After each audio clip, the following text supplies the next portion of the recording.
Woman in search of an identity. Late in the 18th century. During the Industrial and French Revolutions, Western man's understanding of humanity's destiny changed completely.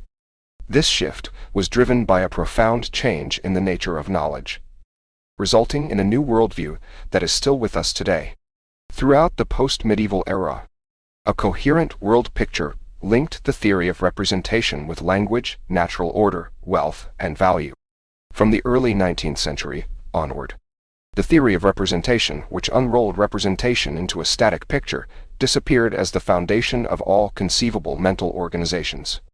Language, as a spontaneous and nature-given picture of the world's pattern and an essential link between being and representation, disappeared along with it, and the spiritual supremacy of the logos came to an end. For instance, when Sprenger in his Malleus Maleficarum based his verdict on women by appealing to the God-given structure of language, he was doing what every other theologian and philosopher did at the time. He argued that the etymology of the word femina comes from fe and minuses, since she is ever weaker to hold and preserve the faith.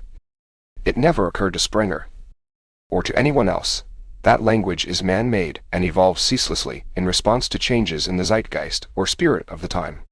Instead, they viewed the world as filled with signs and symbols, given once and for all at the time of creation, to be unraveled, interpreted, and classified according to affinities and similarities.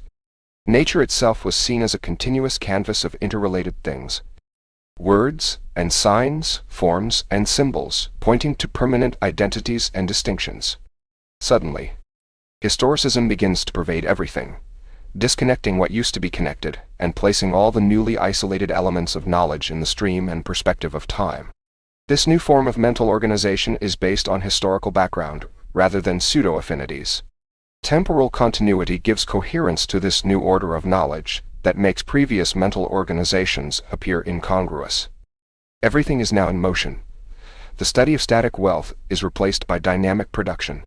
Taxonomy by the study of living organisms, and language itself loses its privileged position as a gift from heaven or nature, becoming merely one more historical feature with its own past evolution and future development. Thanks to the new science of philology and comparative grammar, the word is suddenly shifted out of its purely representative function and is integrated into an evolving grammatical structure. This structure alone allows the word to mean what it intends to mean in that particular context. Friedrich von Schlegel, the great Sanskritologist, put it this way in his memorable On the Language and Wisdom of the Indians in 1808. The decisive element that will shed light on everything is the inner structure of languages, or comparative grammar, which will give us brand new solutions to the genealogy of languages, just as comparative anatomy has thrown a great deal of light on natural history. In fact, his pioneering work on philology destroyed the static view of language and introduced the philological concept of linguistic historicity. It was the same in the field of legislation, where Friedrich Karl von Savigny, the founder of the historical school of jurisprudence, stated that all laws arise in the way that the prevailing linguistic usage, as a customary law, indicates for it, by inner, still working forces and not by the arbitrary will of the legislator. In other words, legislation is only the crystallization and codification of customs and mores that spring up spontaneously. The key word now is comparison, an extension to the history of every field of Georges Cuvier's groundbreaking work in comparative anatomy, a revolutionary method that, by analyzing the connection between character, structure, and function, inspired all the seminal philological works of Jacob Grimm, Friedrich Diaz, and Wilhelm von Humboldt, as well as the comparative geology of Karl Ritter. As a consequence, man for the first time enters the world picture of Western knowledge as a separate, autonomous entity. Post-medieval understanding did not conceive of the study of man as a specific, separate area of knowledge, nor did it conceive of life as opposed to non-life. It was aware of living things classified hierarchically along with all the other things, inanimate as well as animate, of the universe. Only when life appeared as a specific entity was natural history able to transform into biology. There could be no science of man because post-medieval thought linked in an unconscious dialectical opposition nature and human nature. Nature, the difference in the continuum of being. Human nature, the continuity in the disorderly chain of representations. Human nature and nature were so completely intermingled through the dialectical mechanics of the understanding that man alone, as first and foremost reality, found no place in this scheme of things. Man as a separate entity and topic of epistemological study existed no more before that time than the productivity of work, the dynamics of living organisms, or the historicity of language.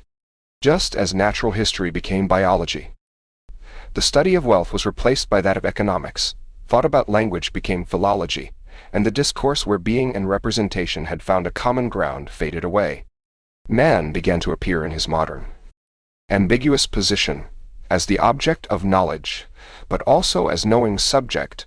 Man's position shifted to that of a separate object of scientific investigation, and the day man became a specific, isolated object of knowledge, the tail end of a long process of individuation and intellectual emancipation that had started with the Renaissance. So did woman, no longer in conjunction with man and as his nature-appointed partner, but as his human equal.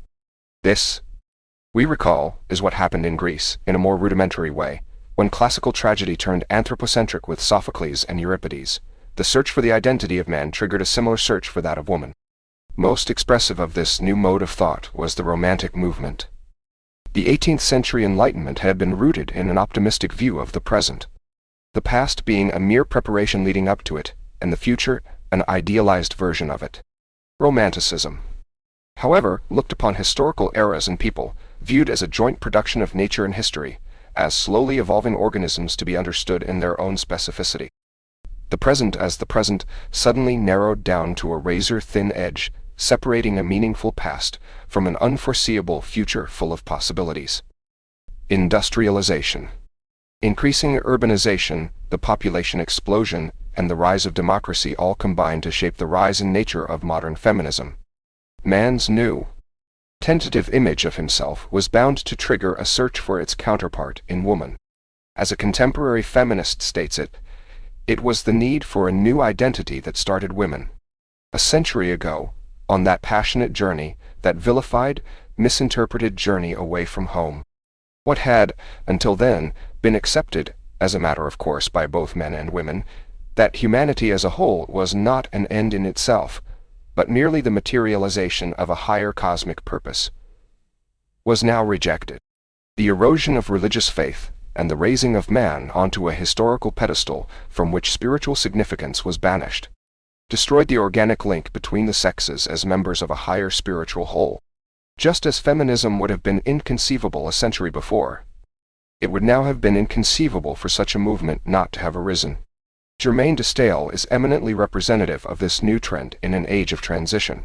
Not that she was ever an ardent feminist, but she stood on the threshold between the old and the new worlds, part pre-revolutionary, part modern. She felt welling up in her a new consciousness of women's potential, which she only dimly understood. A feeling of the latent power of womanhood in the now dawning world, which she could only partly actualize, favored by birth and circumstances. This extraordinary young woman began her career by taking over her mother's Paris salon, a few years before the Revolution. Madame Necker's establishment was changing with bewildering speed under the darkening clouds of a pre-revolutionary atmosphere. The great literary lions, Voltaire, Rousseau, D'Alembert, Diderot, were dead. The philosophers who had laid the intellectual groundwork for the revolution were gone. In their stead came men primarily concerned with the deteriorating political climate of their day, budget, deficit, and taxation. Although her husband had at one time been Louis XVI's finance minister, Madame Necker had lost her bearings in this new field of interest. Her daughter, on the contrary, felt quite at home. Germaine was probably the greatest conversationalist of her day, and could live happily only in Paris. To be exiled was a fate worse than death. And yet, what with the terror of Robespierre and Napoleon's hostility, she spent a great deal of her life roaming over Europe. Her remarkable energy and lack of tact aroused most women's hostility, and that of not a few men, but she was never too shy to fight back, and plunged recklessly into the stormy politics of her time, as an energetic man would, but with all the combined advantages and disadvantages due to her sex. As Byron was to state it, she thinks like a man, but alas, she feels like a woman, a masculine viewpoint widely shared at the time. Germaine, much like another volcanic woman of great talent, George Sand, had a great heart and did far more good than harm. To an extent, in spite of the numerous flaws in her character, it was her truly feminine passion and exalted idealism that gave practical weight to her rational mind and swayed powerful men who could not have been influenced by members of their own sex. She it was who acted as liaison between Bernadotte, by then de facto ruler of Sweden, and Tsar Alexander of Russia. During her stay in Stockholm, the anxious French charge d'affaires sent news that she calls on the Prince Royal Bernadotte at all hours. He tells her everything, and she sometimes advises him. Although she alone was not responsible for the formation of the Fourth Coalition against Napoleon, she alone was responsible for the timing of Sweden's accession to it. Timing fatal for Napoleon insofar as the Swedish army in northern Germany robbed Napoleon of the fruit of his victories and gave his opponents time to bring Austria into their coalition. A Frenchman held the destiny of the world in his hands.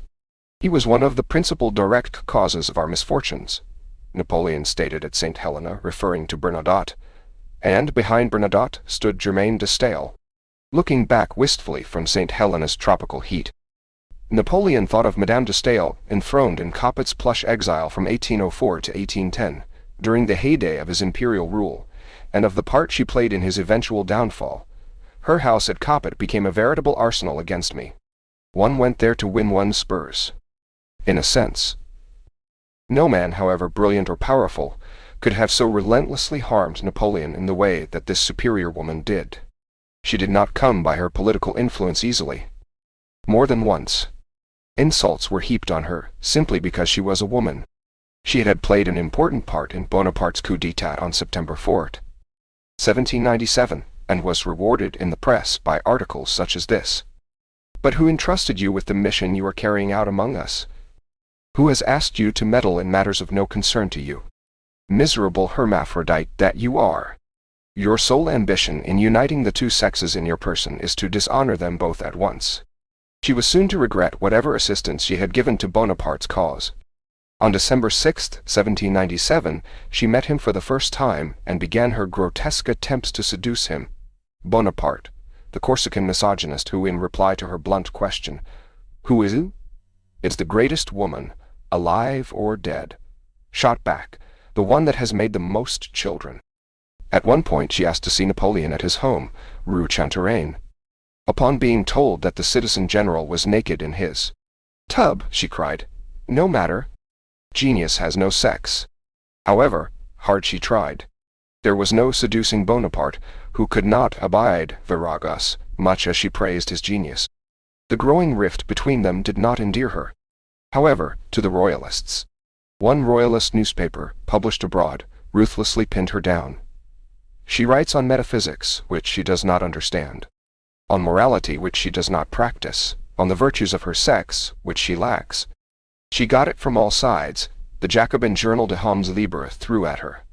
It is not your fault that you are ugly, but it is your fault that you are an intriguer. You know the road to Switzerland. Mana? Germaine, thick-skinned as she was, began to feel strongly about the consistently anti-feminist persecution she provoked from right, left, and center. Her literary output testifies to her growing resentment at a society that was not only unjust and cynical, but deliberately stifled all attempts on the part of its female half to develop its full potential. She already felt this on the eve of the Revolution. To her great disappointment, she felt it even more strongly during, and after that cataclysmic upheaval. In her On Literature, she stated indignantly that the entire social order is arrayed against a woman who wants to rise to a man's reputation. Berated by her critics, she cried out, "Oh, if I could make myself into a man, how I would settle accounts with those anti-philosophies once and for all." She left us, however, no clue as to what difference it would have made, and she would have lost the undoubted advantages that her femaleness brought in its train. But other women, only slightly less talented, could not abide her either. Madame de Genlis, former mistress of the Duke of Orleans and governess of his children, knew Germaine well, thought her a most embarrassing person, conceited and rude, and wrote a vicious satire about her, Melanie, or the Female Philosopher, in 1803. One should not be left with the impression that Germaine was a crusading feminist. She was nothing of the kind. She did sense a certain injustice in her treatment at the hands of a male-controlled society, but she never hesitated to use to full advantage the rather mediocre endowments of her female figure, a usually uncovered but voluptuous bosom, fat arms always bare, and shapely but massive legs. Her real means of seduction, however, were conversation and wit, and she used them to the full in France and wherever anyone was willing to listen to her and fall under her spell. She had less success in Germany. Her French form of intelligence ran headlong into the awakening German intellect. Schiller did claim that she represented French intellectual culture in its purity, but Goethe blamed her for her rather light treatment of profound topics. The German mind had never been exposed to the experience of the French salon under feminine chairmanship. And even though she thought as a man, as Byron stated, Germaine retained enough femaleness to provoke the evil genius in Goethe, who then proceeded to deal with the topics raised by her, dialectically and problematically, which infuriated her. On her part, she perceived with acuteness what was wrong, and even dangerous, in the German cultural and social setting. The two classes of society, the scholars and the courtiers, are completely divorced from each other. As a result, the scholars do not cultivate conversation, and mundane society is absolutely incapable of thought. The thinkers are soaring in the empyrean, and on earth you only find grenadiers. German philosophic thought had just embarked on its trailblazing career that was going to revolutionize political and social thinking all over the world. And in Germaine de Stael we have a remarkable witness to its launching, one endowed with a sharp understanding of its nature. In her brilliant On Germany she states that the Germans, searching for truth for its own sake regardless of its practical applications, talking to the clouds and enjoying contemplation, were the scouts of the human spirit's host. They try for new roads. They attempt to use means hitherto unknown. How could one be indifferent to what they have to say when they return from the infinite? She lays part of the responsibility for their character, their independence of spirit and individual originality, on the political balkanization of German lands, and as a consequence, the futility of political ambition in small principalities. But she becomes almost prophetic when, comparing their original individuality with the prevailing conformity of the French, who are all-powerful only when in a large body, she warns how much harm this spirit of conformity would do to the Germans, something of which the following century became painfully aware. She was also quite capable of debunking some excesses of German philosophers. On one of her most hilarious encounters with Teutonic profundity, she was introduced to the abstruse Fichte. He had scarcely been introduced when she invited him to explain his absolute ego, or Ich, as briefly as possible in a quarter of an hour, for instance. Fichte swallowed, spoke for a few minutes, then was interrupted by Germaine. "Oh, that will do, Monsieur Fichte," she remarked with a charming smile. "I understand you completely. Your system may be illustrated admirably by one of the tales of Baron Munchausen." While Fichte looked thunderstruck, and the guests studied their shoes, she explained how Baron Munchausen, having come upon a large river, had managed to cross it by firmly taking hold with his right hand of his left sleeve and swinging himself to the other shore. This, if I understand you correctly, Monsieur Fichte, is exactly what you have done with your eye. A perfect illustration of the old saying that while the great merit of German philosophic thought is to go to the bottom of things, its great drawback is that it usually stays right there. One can wonder what would have happened to German philosophic thought if feminine influence had made itself felt in German culture. There is little trace of it, however, and in the most profound philosophic thought of the 19th century, there was hardly any sympathy for femaleness or womanhood. Goethe was an exception. For the creator of the incomparable Faust, who, through sheer masculine strength of will, is spared the necessity of repentance because he can rise from a lower to a higher plane of being, woman is what she is to the medieval soul, a mediator, a convenient object on which to focus temporarily while man's spirit aims beyond at eternal salvation.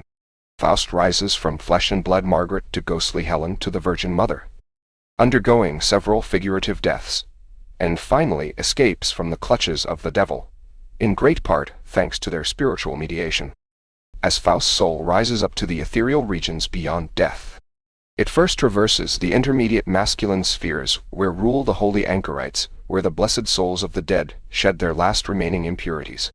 But on reaching the highest sphere, Faust's soul enters the sublime realm of the Mater Gloriosa, the realm of the eternal feminine, where the three great penitents, Magna Peccatrix, Mulier Samaritana, and Maria Aegyptiaca, plead with the Holy Virgin in his favor, followed closely by the soul of Margaret longing for her earthly lover.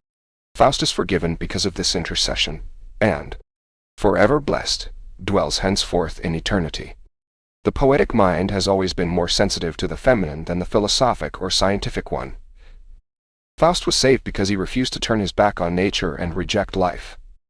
His inquiring mind lived on in spite of his broken heart, and for the first time Mephistopheles becomes worried and wonders whether, after all, his prey is not going to escape him.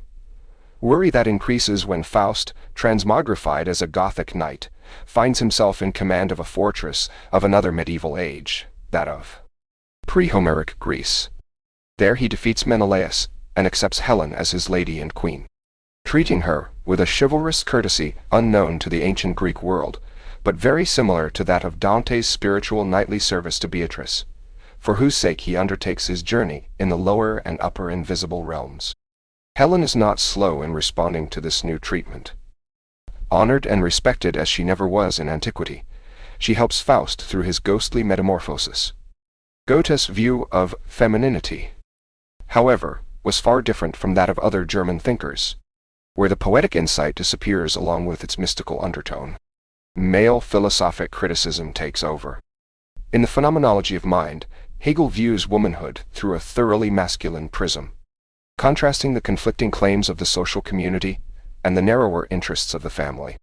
He claims that the community gets its subsistence only by breaking in upon family happiness. He claims that this very same community creates its enemy for itself within its own gates, creates it in what it suppresses, and what is at the same time essential to it, womankind in general. Womankind, the everlasting irony in the life of the community, changes by intrigue the universal purpose of government into a private end, transforms its universal activity into a work of this or that specific individual, and perverts the universal property of the state into a possession and ornament for the family. Woman in this way turns to ridicule the grave wisdom of maturity, which, being dead to all particular aims, to private pleasure, personal satisfaction, and actual activity as well, thinks of, and is concerned for, merely what is universal. She makes this wisdom the laughingstock of raw and wanton youth, an object of derision and scorn, unworthy of their enthusiasm. She asserts that it is everywhere the force of youth that really counts. She upholds this as of primary significance, extols a son as one who is the lord and master of the mother who has borne him. Community, however, can preserve itself only by suppressing this spirit of individualism. This thoroughly Germanic outlook of the spiritual father of totalitarianism is rooted in the Germanic conviction that women belong by natural destiny to home and hearth, whose family instinct is permanently and irretrievably in conflict with the male-ruled social community.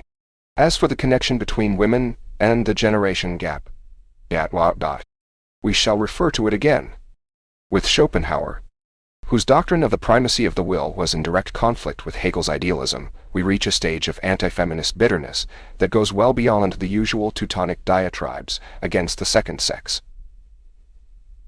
A bitterness that heralds the dawn of a new age in terms of a direct conflict between the sexes that would have been meaningless in preceding centuries. In his studies in pessimism, he berates what he calls our old French notions of gallantry, and our preposterous system of reverence, that highest product of Teutonico-Christian stupidity. These notions serve only to make women more arrogant and overbearing, so that one is occasionally reminded of the holy apes in Benares, who in the consciousness of their sanctity and inviolable position think they can do exactly as they please.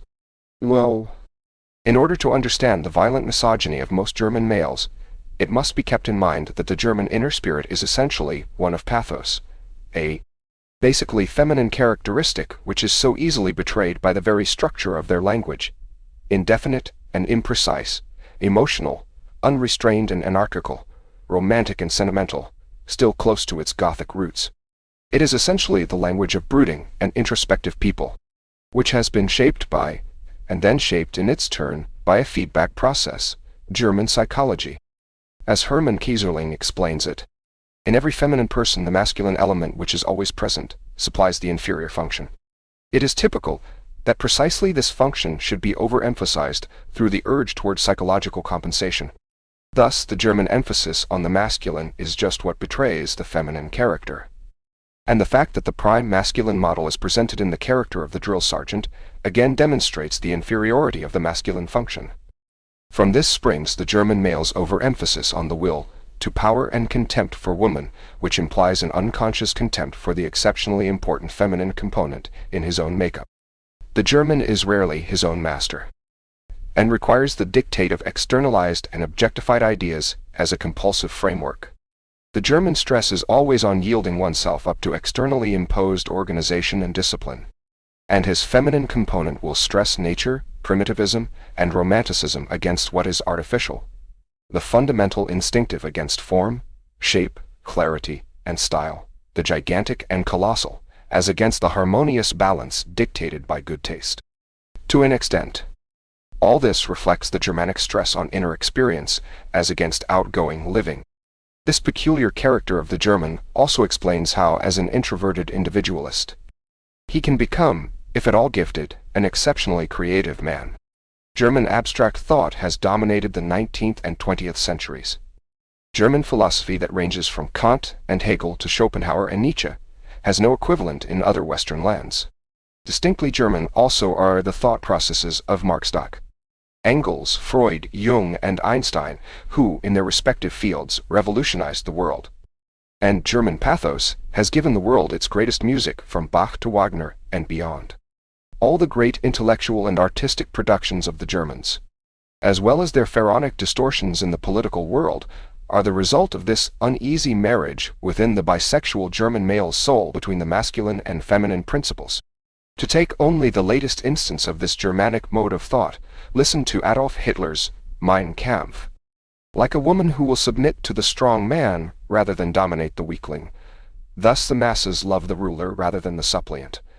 And inwardly they are far more satisfied by a doctrine which tolerates no rival than by the grant of liberal freedom. They feel at a loss what to do with it, and even easily feel themselves deserted. A rather shrewd analysis of Teutonic mass feeling. At any rate, German women certainly did not prove Hitler wrong. It is well known that at the beginning of his political career he owed much to the encouragement of women. Many women were fascinated by his hypnotic powers. There are well-attested accounts of the hysteria which affected women at his big meetings, and Hitler himself attached much importance to the women's vote. And they did not disappoint him. Schopenhauer's typical misogyny becomes more understandable against this background. His violent attack against the female sex came a few decades after the first feminist blast sounded in England, coinciding with the beginning of the French Revolution, and in the midst of England's own industrial revolution.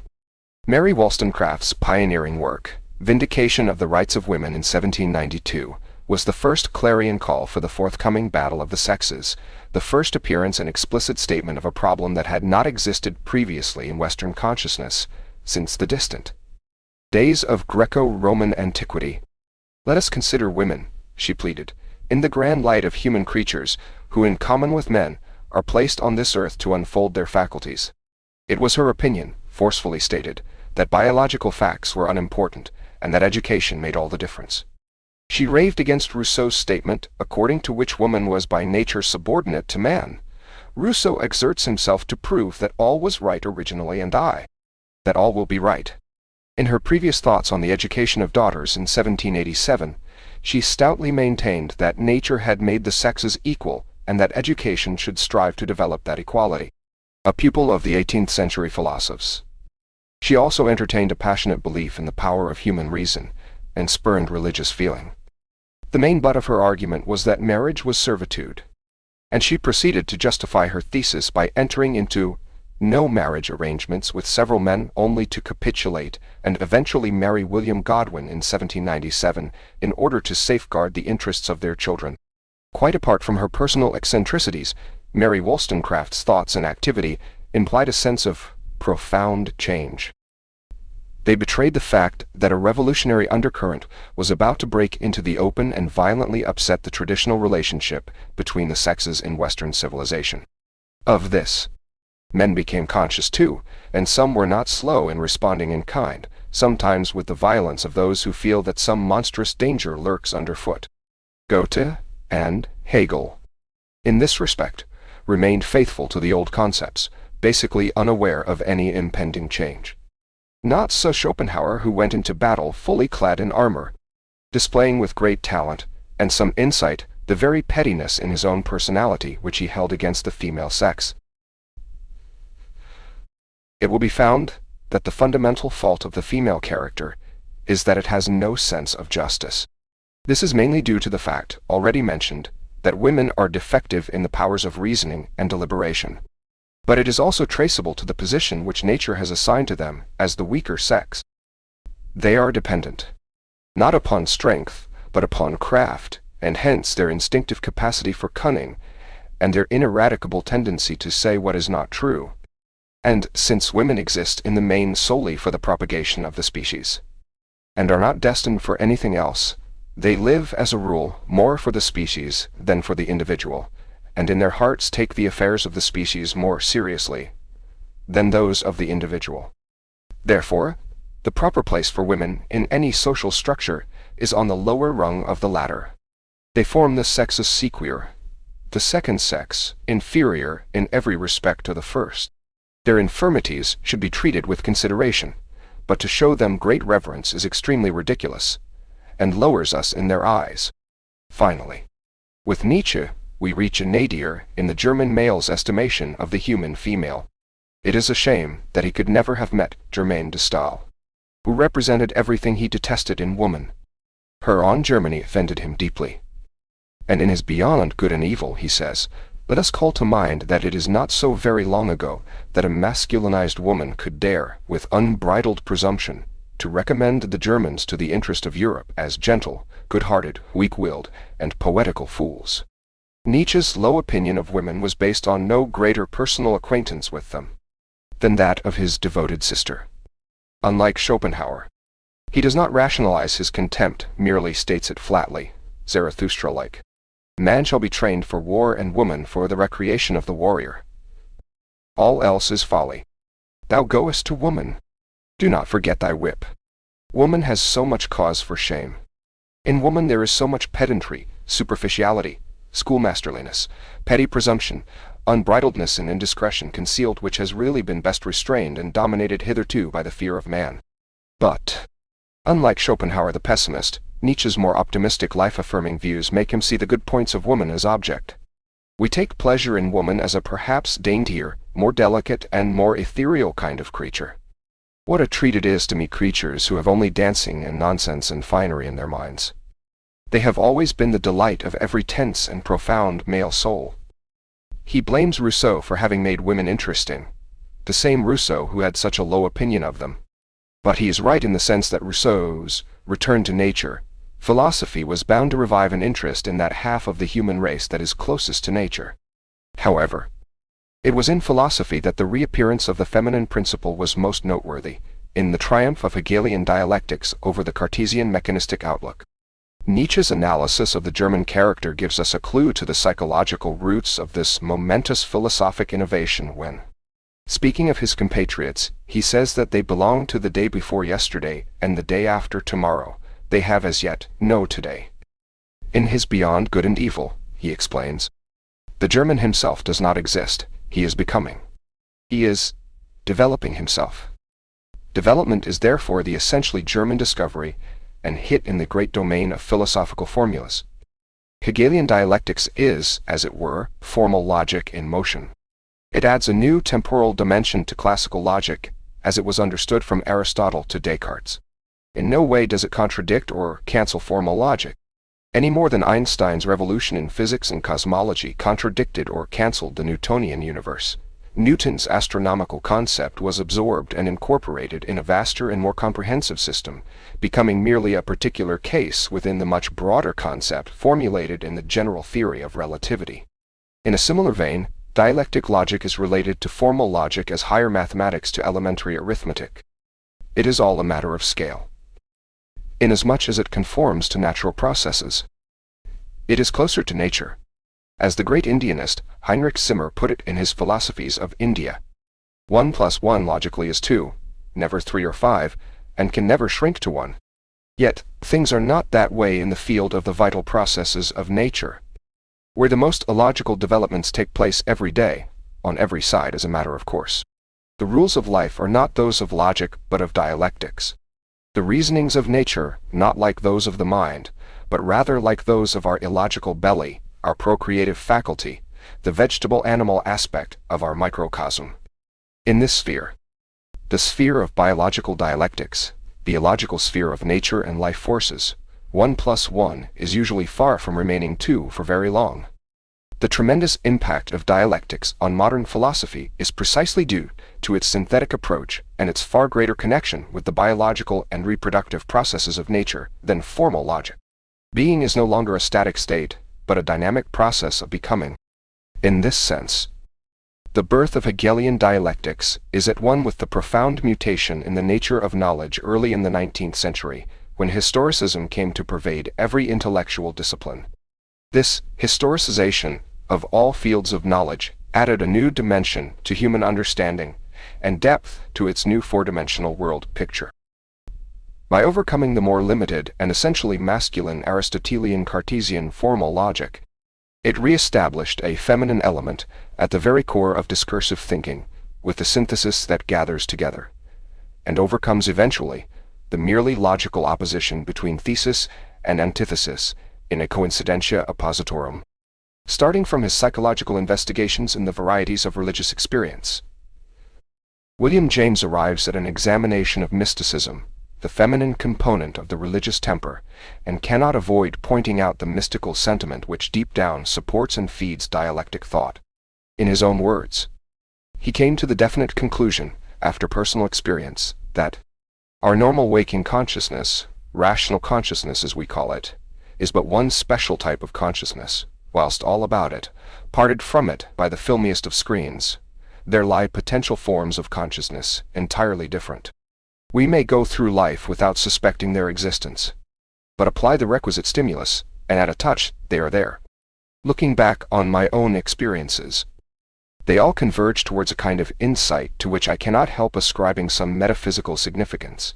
Keynote of it is invariably a reconciliation. Here we have, clearly, the intrusion of the reconciling feminine element in human consciousness, the keynote of all mysticisms. He then proceeds to dialectics. It is as if the opposites of the world, whose contradictoriness and conflict make all our difficulties and troubles, were melted into unity. Not only do they, as contrasted species, belong to one and the same genus, but one of the species, the nobler and better one, is itself the genus, and so soaks up and absorbs its opposite into itself. I feel as if it must mean something. Something like what the Hegelian philosophy means.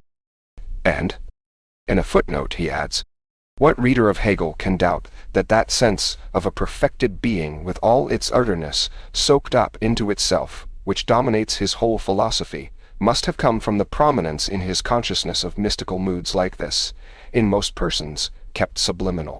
The notion is thoroughly characteristic of the mystical level, and the task of making it articulate was surely set to Hegel's intellect by mystical feeling.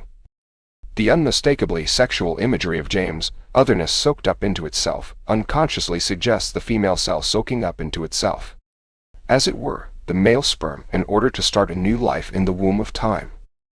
The last step in the reintroduction of the feminine principle at the heart of philosophic thinking was the reemergence of cyclical interpretations of history, contrasted with the traditional, strictly linear, eschatological and masculine interpretation, to which Marxism's apocalyptic vision remains faithful in spite of its dialectical interpretation.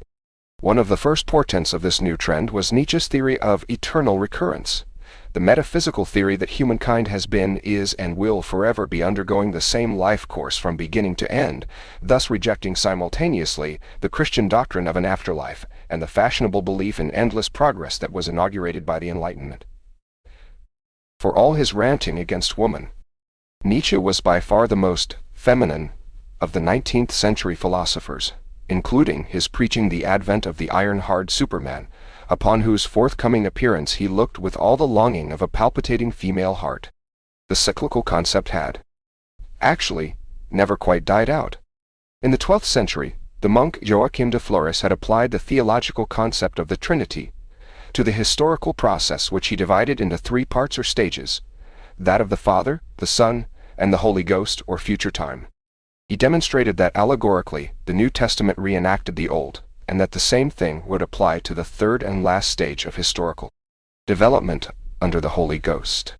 Next came Giambattista Vico in the 18th century with his theory of recurrency, historical returns, which introduced the notion of parallel life courses in the history of all nations.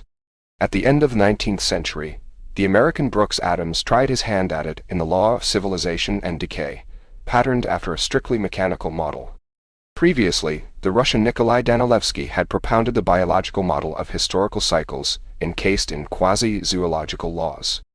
Finally, we reach Oswald Spengler and his massive opus, The Decline of the West, the most uncompromising cyclical statement of them all.